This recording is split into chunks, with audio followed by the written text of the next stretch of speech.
ভারতের বিশেষ বাহিনী এনএসজি কমান্ডোতে যোগ দিতে গেলে কি করতে হয়? দেশের অভ্যন্তরে শত্রু দমন করতে একাধিক প্রচেষ্টা এবং বাহিনী গড়ে তোলা হয়। ভারতবর্ষ সেক্ষেত্রে বেশ এগিয়েছে, অর্থাৎ এক্ষেত্রে সরাসরি নিযুক্ত করা হয় না। এক্ষেত্রে সেই ব্যক্তিকে ইন্ডিয়ান আর্মি এবং অন্য কোনো বাহিনীতে অভিজ্ঞতা রাখতে হবে। আবেদনকারীকে হতে হবে ভারতীয় সেনা বা প্যারামিলিটারি ফোর্সের সদস্য, আর সেখান থেকে বেস্ট অফ দ্য বেস্ট বেছে নেওয়া হয় এই বিশেষ বাহিনীর জন্য। প্রথমে ঠিক করতে হবে এনএসজি বাহিনীর কোন পদে যোগদান করার ইচ্ছা আছে। স্পেশাল অ্যাকশন গ্রুপ নাকি স্পেশাল রেঞ্জার গ্রুপ, দুই ধরনের বাহিনীতে যোগ দিতে পারা যায়। তবে দুটি ক্ষেত্রে বয়সের সীমা আছে, সেই কারণে বয়স অনুযায়ী আবেদন করতে হবে। আবেদন করার আগে দেখে নিতে হবে আবেদনের জন্য সমস্ত চাহিদা পূরণ করা যাচ্ছে কিনা।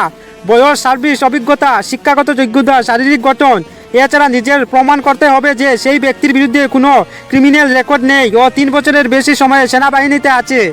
এরপর দিতে হবে স্বাস্থ্য এবং মানসিক পরীক্ষায় ফিট রিপোর্ট। কেবলমাত্র মেডিকেল পরীক্ষায় এ গ্রেড প্রাপ্তকারী পাবে যোগদানের সুযোগ প্রায় এক্ষেত্রে।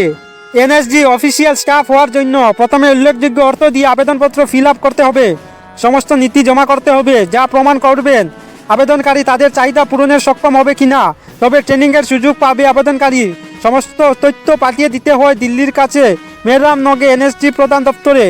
অপেক্ষা করতে হবে ডাক আসার। এসবের পাশাপাশি খেলাধুলা, শারীরিক চর্চা মাঠ। শ্রীনগরের বিএসএফ এর সদর দপ্তরে রয়েছেন প্রায় 2 ডজন এনএসজি স্নাইপার। গত এপ্রিলে উপত্যকা এনএসজি মেতায়াতের প্রস্তাবে অনুমোদন দিয়েছিল কেন্দ্রীয় স্বরাষ্ট্র মন্ত্রক।